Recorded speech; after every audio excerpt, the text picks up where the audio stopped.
Dans cette vidéo, je t'explique pourquoi entreprendre pendant ses études, c'est une très mauvaise idée. Je vais te l'expliquer sur la base de mon expérience à moi. Bien sûr, mon expérience ne sera pas forcément ton expérience, mais je suis sûre qu'avec cette vidéo, tu apprendras énormément. Salut, moi je suis Selena Diallo et bienvenue dans Connaître l'Allemagne. Alors ici, on parle de tout ce qui tourne autour de l'Allemagne, de près comme de loin. Ici, on parle des procédures d'immigration pour arriver en Allemagne. On parle de la culture allemande. On parle aussi de la vie en Allemagne. Donc, si ça t'intéresse, tu peux t'abonner et tu peux activer la cloche de notification. Je vérifie que mon micro est bien branché. En fait, vous l'avez remarqué, dans cette vidéo, il n'y a pas de générique. Dans cette vidéo, ce sera un one-shot. Voilà. Donc, ce sera un one-shot et je vais la filmer en entier. Donc, je ne vais pas la monter parce que j'ai un devoir de 15 pages là. Une présentation, un Hausarbeit de 15 pages à rendre dans moins de 2 semaines et je ne suis même pas encore à la moitié. Donc, si je veux tourner cette vidéo, dire que je vais encore prendre 3 heures de temps pour la monter, je vais la publier dans 5 ans. je sais, je n'aurai pas le temps pour la monter. C'est pour ça que, exceptionnellement, aujourd'hui, je vais vous proposer une vidéo en one shot. Donc, ce sera totalement moi, avec mes émotions, mes ratés, les phrases que je vais recommencer. Mais vraiment, ce sera totalement moi, quoi. Il y aura pas de... Je vais pas couper des parties. Voilà. Et je risque de porter aussi mes lunettes de temps en temps parce que j'ai très mal aux yeux ces jours-ci. Et voilà, quoi. Donc, désolé d'avance pour le reflet qu'il y aura sur mes lunettes lorsque je les porterai. Ou si je les porte. Donc, comme je le disais au début, aujourd'hui, je vais vous dire pourquoi est-ce que c'est une très mauvaise idée de se lancer dans l'entrepreneuriat lorsque vous êtes étudiant, principalement en Allemagne. Mais je pense que c'est même partout en Europe. Et je parle principalement de l'Allemagne parce que c'est ce que moi je connais, tu vois.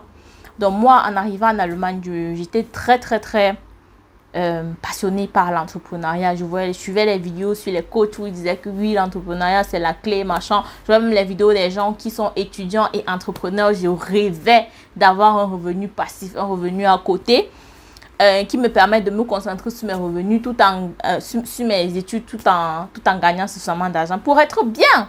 Comme dans les vidéos des coachs là sur internet un peu de partout. C'est aussi la raison pour laquelle j'ai commencé avec la chaîne YouTube. Parce que je me disais, ok, je pourrais avoir un produit demain à proposer. Donc, il faut que j'ai une audience et tout. C'est l'une des raisons pour lesquelles je me suis lancée sur YouTube. Il y a aussi d'autres raisons.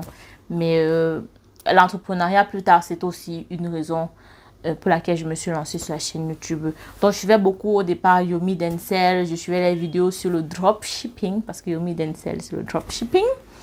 Je voulais commander les produits sur AliExpress, Alibaba. C'est même à ce moment-là que j'ai même connu ces différents sites.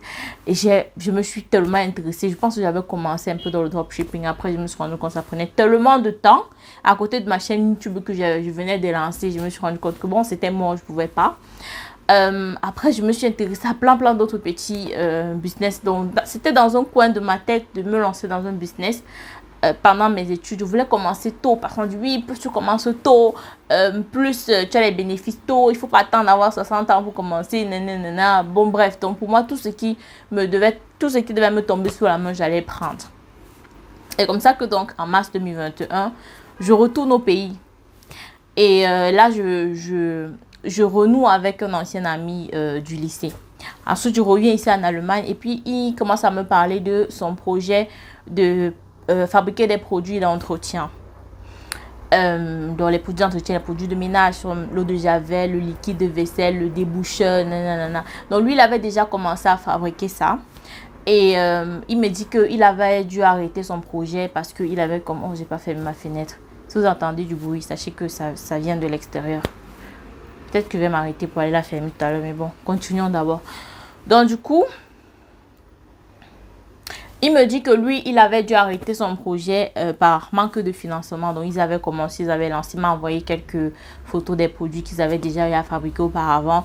L'entreprise qu'ils avaient eu à créer. Mais la principale financière, ou c'est financeuse, voilà.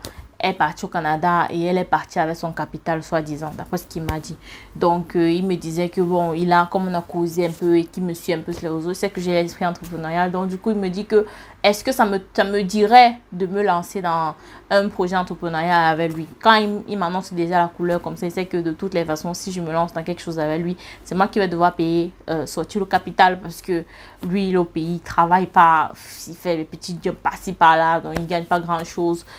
Donc du coup, je réfléchis et puis je demande un peu à 2-3 amis parce que c'est un ami que on a en commun avec plein d'autres amis.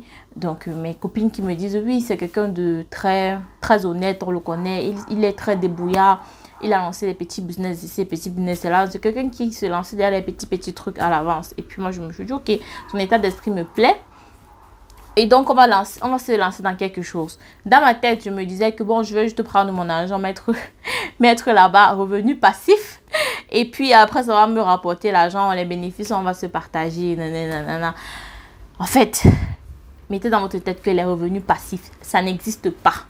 Et quand vous dites sur Internet, c'est totalement faux. Les revenus passifs, ça n'existe pas. Même quand tu mets les locataires dans ta maison, tout le temps, il y a les plaintes. Oh, machin, celui-ci là a fait cela. L'autre jour, tel a fait trop de bruit. Ah, nanana. L'autre même ne paye même pas parfois. Il faut que tu trouves les huissiers. Donc, il n'y a pas d'argent que tu vas dire que tu vas rester sans te trouver. Tu vas toujours mettre les yeux dessus. Même le Bitcoin. Vous vous souvenez, je vous ai parlé du Bitcoin. Et bon, je pense que je vais refaire la parenthèse tout à l'heure. Donc, du coup, on se lance donc dans les produits d'entretien. Je me dis, ok, d'accord, on va voir. Donc, on commence avec un petit budget, un petit capital. Donc, le but de la vidéo, clairement, c'est pour vous raconter comment ça s'est passé pour que déjà, je rate un semestre complet. Parce que ce semestre-là, j'ai passé aucune matière. J'ai échoué toutes mes matières. Donc, comment ça s'est passé? C'est pour ça que je dis aussi que entreprendre pendant ces études, c'est du n'importe quoi en fait. C'est parce que ça va vous prendre tellement de temps que vous n'allez même pas vous en rendre compte. Mais le semestre sera fini, vous n'aurez rien fait. Absolument rien. Donc, comment j'ai raté mon semestre et comment aussi j'ai perdu de l'argent. Mais l'argent que j'ai perdu pour moi, c'est parce que l'argent, ça va, ça vient. Ça se rattrape, tu vois. Donc, aujourd'hui, j'ai encore une dette à la banque que je suis encore en train de rembourser par rapport à cette histoire. Mais moi, ça me fait pas trop mal parce que je sais que l'argent, tu vois, ça va, ça vient. Donc, je perds, je gagne, ce n'est pas grave. Mais moi, ce qui me fait le plus mal, c'est mon semestre que j'ai perdu parce que ça, je ne pourrais pas rattraper, tu vois. Le temps perdu, ça ne se rattrape pas. Pourtant, l'argent, ça se rattrape. C'est pour ça que je dis, si vous êtes en train de faire les études en ce moment et qu'on vous parle trop d'entrepreneuriat et tout, dites aux gens là que, pardon, laissez-moi terminer parce que honnêtement, ça ne vaut pas la peine. Bon, bref, je vais arriver. Je suis pressée d'arriver sur la conclusion jusqu'à... Bon, en fait, finalement, on se lance dans le truc. Et ce qui se passe, c'est que comme on a décidé de faire des produits de ménage, il faut aller acheter la matière première. Une fois qu'on a acheté la matière première, il faut pouvoir déterminer quel est le prix auquel on va vendre les choses. Parce que on est nouveau sur le marché. On vient de créer notre entreprise, notre marque et tout et tout. Il y a d'abord plein de petits coups parce qu'il faut trouver le logo. Il faut acheter un logo pour être sûr que ton logo que tu vas acheter, ce sera pas quelqu'un d'autre n'aura pas déjà eu à utiliser le logo. Après, il faut trouver les locaux dans lesquels tu vas fabriquer ton produit parce pour moi, il était hors de question de fabriquer les produits chez eux puisque lui vivait même pas seul, il vivait chez eux. Donc, il fallait trouver un local. Puis, je crois que c'est 6 mois de loyer à l'avance. Bref, plein de petits dépenses comme ça. Et après, on paye on achète les matières premières. Il faut prendre en compte le transport, le temps pour fabriquer les produits que le chimiste va passer sur ça. Comment dire? Plein de les coûts fixes et les coûts variables. Toutes les charges là qui vont entrer dans la composition du produit pour pouvoir déterminer ensuite la marge du bénéfice que tu vas avoir et ensuite déterminer ton produit de vente. Et quand tu détermines ton produit de vente ou ton prix de vente, pardon. Quand tu détermines ton prix de vente, il faut que tu détermines ton prix de vente suffisamment bas par rapport à la concurrence de sorte à ce que le client soit, comment dire, qu'il ait envie d'acheter ton produit pas parce que c'est forcément bon, parce qu'en ce moment, il ne connaît pas ton produit, mais parce que le prix est plus bas que celui de la concurrence, tu vois. Donc, il faudra chercher une marge bénéficiaire sans toutefois dépasser celle des principaux concurrents de sorte à ce que ton produit ne soit pas vendu. Tout ça, ça prend du temps parce qu'on avait près de 9 produits. Il fallait déterminer ça pour chaque produit. Donc, on se retrouvait presque chaque soir en train de faire les visios pour pouvoir déterminer les prix de vente de chaque produit, calculer et tout. Et après chaque un mois, le prix des matières premières augmentait. Il fallait recommencer les calculs depuis le début. Et après avoir fait ça, quand on a fini de trouver les prix de vente, il faut déterminer quelle est la stratégie de marketing qu'on va utiliser pour pénétrer le marché. Est-ce qu'on va utiliser la diversification, la stratégie de pénétration par le prix bas. Bref, quelle stratégie on va utiliser? Donc là, on a décidé de faire le truc. De trouver les agents commerciaux qui vont faire la promotion des produits dans la ville de Douala. Donc, la prospection, voilà. On a décidé de faire la prospection puisque notre but c'était de trouver des détaillants qui vont revendre au consommateur final en fait. Nous on ne voulait pas être directement en contact avec le consommateur final, on voulait vendre dans les quincailleries, les supermarchés comme ça, vendre en gros de sorte à ce que ce soit eux qui puissent revendre au consommateur final. Donc il nous fallait trouver encore des personnes qui vont faire la prospection dans Douala. De sorte à ce que voilà les fournisseurs ou les détaillants sont au courant de notre produit. Ça encore, il fallait encore lancer les campagnes sur Facebook et tout pour trouver les gens. Une fois que tu as trouvé les gens, il faut faire l'entretien d'embauche avec les gens. Et les gens au pays, ils veulent l'argent mais ils ne veulent pas le travail. Quand tu dis 2500 francs à la fin de la journée, ils te disent que non, fais les prospections pour 2500 par jour, c'est trop petit. Oh là, le transport, nanana. Et on a monté les prix à 3000 francs par jour. Bref, une fois qu'on a trouvé 2-3 personnes qui ont accepté, il fallait maintenant faire les flyers. On a trouvé les flyers avant de trouver les gens. Donc, pour faire les flyers, encore sur le temps, j'ai commencé avec Pixar, puisque j'utilise Pixar pour faire les affiches de mes vidéos YouTube. Donc, j'ai commencé avec Pixar pour essayer de dire, bon, je vais essayer de voir comment je vais faire pour monter les flyers puisqu'il fallait mettre toutes les informations en plus des produits. On avait aussi les services, on voulait proposer les services comme ménagère, bref les petits services là de la maison comme ça là. Et si tu veux peut-être tondre ton gazon, on vient. Si tu veux on proposait différents types de ménage, le ménage industriel pour les entreprises, le ménage pour le déménagement. C'est quoi? C'est le deep cleaning. Donc, quand quelqu'un sort d'une maison ou quand quelqu'un veut entrer dans une maison, il faut faire un grand ménage avant que la personne entre. On proposait aussi ça, il fallait pouvoir détailler les produits, faire chaque offre, arranger. C'est moi qui devais faire ça. Après, il faut encore faire le flyer. J'ai essayé de faire le flyer, j'ai même pas pu. Finalement, on a trouvé quelqu'un qui a fait le flyer. Une fois que cela a été fait, il faut donner les flyers aux agents qui vont faire la prospection et trouver encore une autre stratégie pour que eux ils ne puissent pas te duper parce que tu vas donner tes flyers aux gens comme ça au pays. Ils vont aller jeter dans la poubelle le soir, ils vont te dire que j'ai fini tous mes flyers. Entre temps, tu as dépensé ton argent pour faire les flyers en couleur sur un papier dur, papier presque carton. On est parti jeter dans la poubelle pour pouvoir avoir 2500 francs à la fin de la journée. Donc, tu dois réfléchir sur comment tu vas faire pour éviter que les agents de prospection n'aillent jeter tes flyers à la poubelle.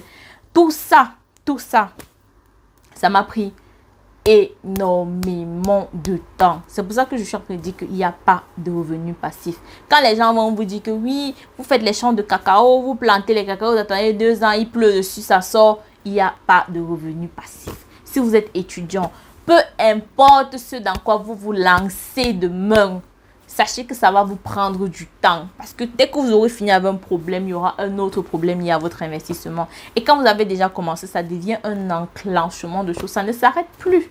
C'est pas comme YouTube. Parce que YouTube aussi, pour moi, c'est une sorte d'investissement. Mais YouTube, en fait, ça passe encore parce qu'au moment où je me sens trop occupée, je dis, bon, là, j'arrête. Je fais une pause sur ma chaîne YouTube. Et quand j'ai fini de faire ce que j'ai à faire, je reviens.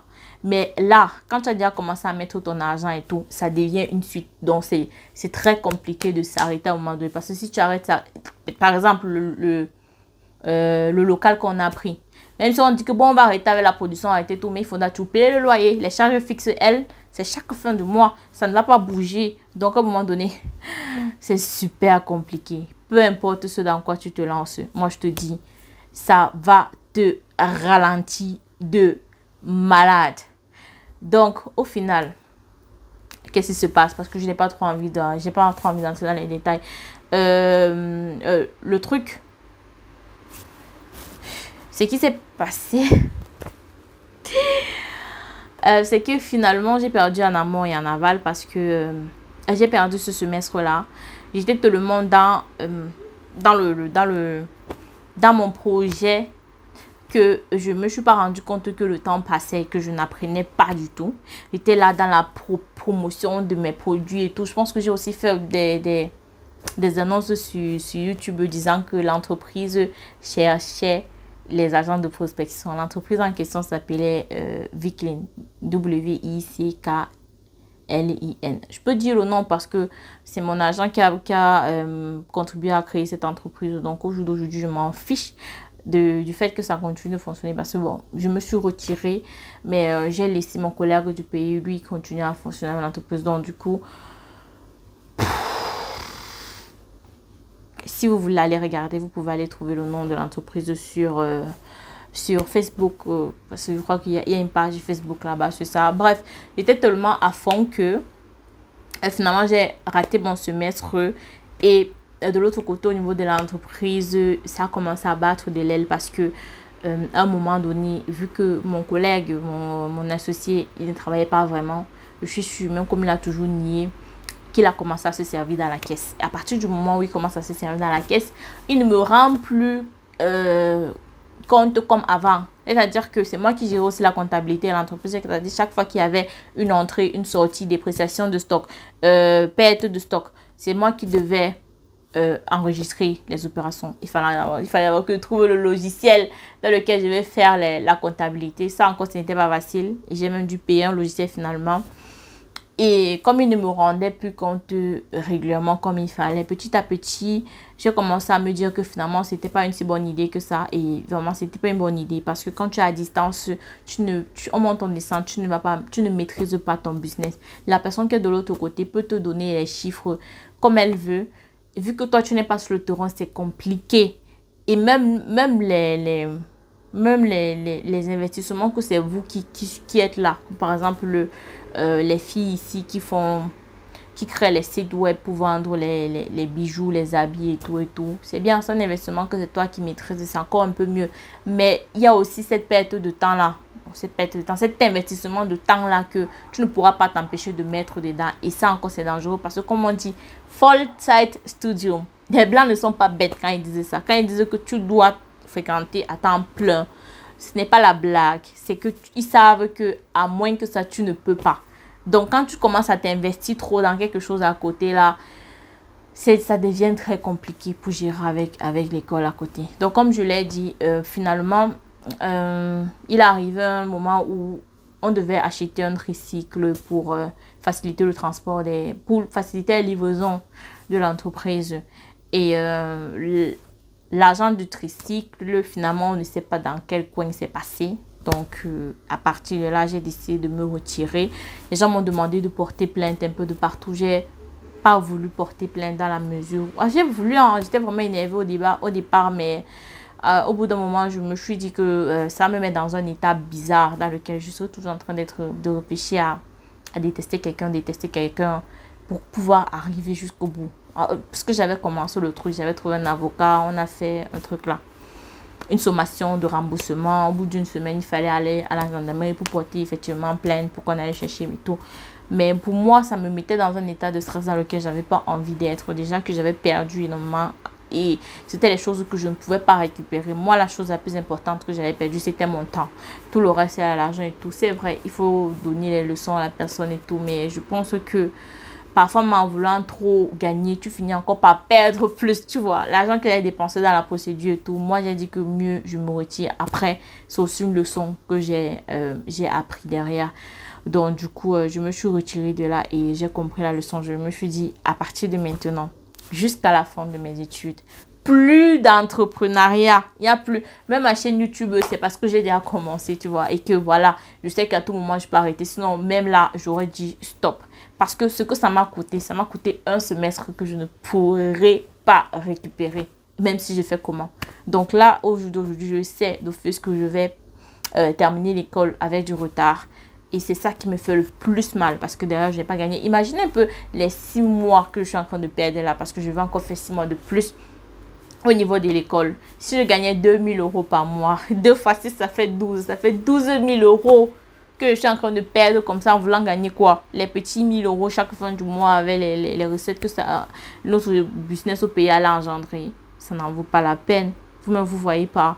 Moi, quand je réfléchis aujourd'hui, je me dis que ouais, ça n'en vaut vraiment pas la peine. Il faut te lancer dans l'entrepreneuriat déjà quand tu as un plan B. Parce que ce n'est pas pour les, c'est pas pour les petits joueurs l'entrepreneuriat. Tu peux tout gagner, tout comme tu peux tout perdre. Parce que moi, c'était mon associé qui n'a pas été très honnête envers moi et tout. Et il y a plein de petites choses qui sont passées qui ont fait en sorte que moi, je me retire du truc en fait. Mais ça peut aussi être que le marché peut s'effondrer. Le marché peut s'effondrer et tu perds tout. Et à ce moment-là, si tu n'es pas fort d'esprit, tu te retrouves dans un hôpital psychiatrique ou je sais pas trop quoi.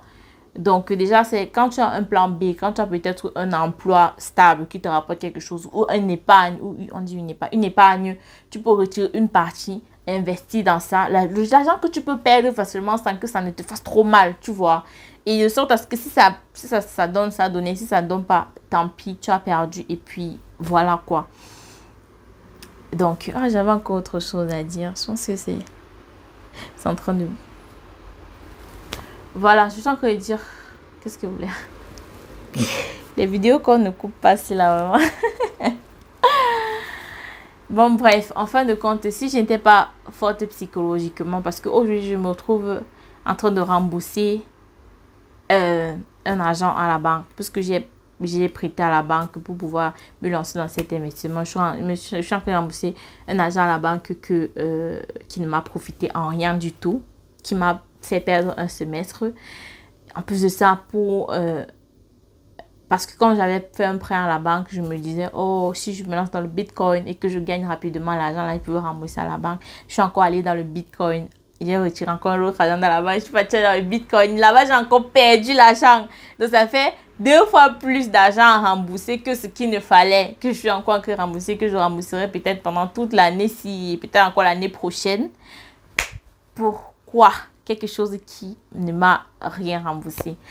Donc, c'est bien beau de voir, même sur les réseaux sociaux, vraiment, si tu n'étais pas encore lancé, ne te lance pas. C'est bien beau de voir moi qui suis sur les réseaux sociaux, Ngoko, Riley Crush, il y a qui d'autre là, Élisée le sniper, tous les étudiants en Allemagne là, qui sont sur les réseaux sociaux, tu vas voir, machin, mais c'est quelque chose qui te prend aussi beaucoup de temps. Donc, si tu es anonyme, si tu es vraiment, à moins que ce soit tes parents qui payent ton école, de sorte à ce que tu vas dire que oui, le week-end, tu vas t'asseoir, tu n'as rien à faire, tu pourras peut-être te lancer dans quelque chose à côté. À moins que ce soit ça, si ce ne sont pas tes parents qui payent ton école, vraiment, ne te laisse pas avoir parce que les gens vont te raconter. Moi, j'ai vécu la chose, tu vois. Moi, j'ai investi, j'ai créé une entreprise. On est parti au RCCM, au registre du commerce et du crédit immobilier. On a enregistré l'entreprise. Bref, on a tout fait.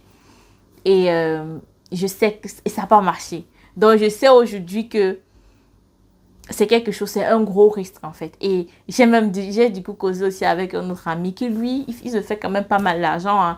Et il fait dans l'import-export et il est aussi étudiant. Il m'a dit la même chose, que lui, ça lui a coûté une année de ses études, ce qu'il est en train de faire. Donc, c'est pas la blague. Quand tu te lances quelque part et que tu es encore étudiant, c'est pour ça que j'aime beaucoup mon grand frère, monsieur Franklin, de la chaîne Réussir en Allemagne. C'est quelqu'un de très posé. J'aime beaucoup cet homme. Et d'ailleurs, je vais l'interviewer sur ma chaîne bientôt. Il faut qu'on arrive encore à s'arranger. Parce que lui, il a tout compris. Il a terminé au niveau des études avant de se lancer dans quoi que ce soit à côté. Il a son bachelor, son master avant de se lancer sur YouTube, l'investissement. Donc, lui a tout terminé. Et c'est comme ça qu'il faut faire. Donc, si toi, tu n'as pas encore commencé, moi, le conseil que je peux te donner, c'est de ne pas te lancer dans ça. Donc, voilà mon retour d'expérience. Ceux qui voudront me juger n'auront qu'à me juger. C'est tant mieux pour vous. Celui qui n'a jamais péché n'aura qu'à me lancer la première pierre. Mais bon, moi, j'ai voulu quand même faire cette vidéo parce que je me dis que si j'ai vécu quelque chose et que je peux apporter mon retour d'expérience de sorte à ce que les personnes qui me suivent, qui ne sont pas encore lancées dans la chose, que ça puisse leur permettre d'éviter cela. Ce piège-là ou je sais pas trop, cette erreur-là, tant mieux. Moi, j'aurais apporté ma petite contribution, ma petite pierre là, comme ça. Ceux qui voudront me juger, bah, tant mieux pour vous aussi. Hein. Ceux à qui la vidéo aura plu, merci de la liker, de vous abonner aussi, c'est encore mieux. Partagez aussi la vidéo à un ami ou à des amis à qui ça pourrait aider. Moi, je vous dis à très bientôt pour une prochaine vidéo et je vous fais de gros bisous. Ciao.